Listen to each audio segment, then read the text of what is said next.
It was challenging. I mean, it was very exciting in many ways. My son has been like my good luck charm. He's been an incredible addition to my life.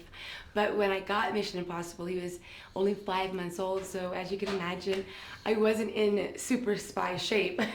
And yet I really wanted to do all my own stunts. And because I think it's so compelling as an audience member when you know that the actor is doing the stunts in the film.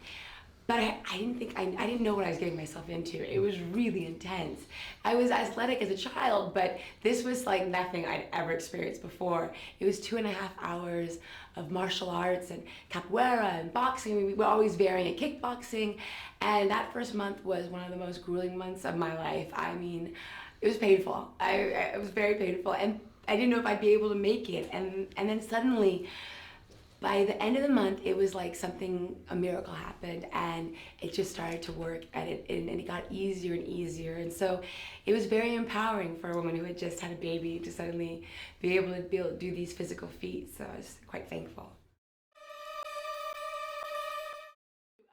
There's a scene in the movie that happens in Dubai where you see Tom doing this death-defying feat outside of the Burj, one of the tallest buildings in the world, and in it, there's a moment that Jeremy Renner catches Tom outside the window, and then I catch Jeremy Renner's legs. And as we began the scene, I was about halfway in the room, and all the guys had on harnesses, but I couldn't because my dress was too tight. And their whole window was cut out like this. And so they had a stuntman that just had a rope and a hand around my ankle just in case.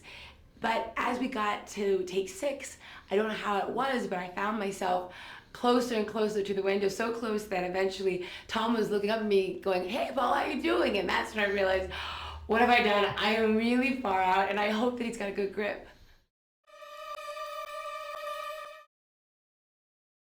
For this, they wanted me to audition, and the truth is that I didn't think I'd get it. I didn't think in a million years. And so I kept telling my agents, I'm not going in to read, you guys. I'm like, it's a waste of my time. They're never gonna hire me.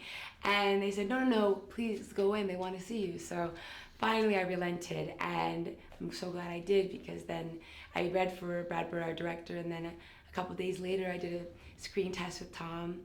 And then a few days later, Brad Bird and J.J. Abrams called me and said, "We want you to know, you're Jane Carter." So that was a pretty amazing moment. You see women playing stronger roles, and I think and audiences being very pleased by them. I remember seeing Salt last year and absolutely adoring it. Maybe it was the year before.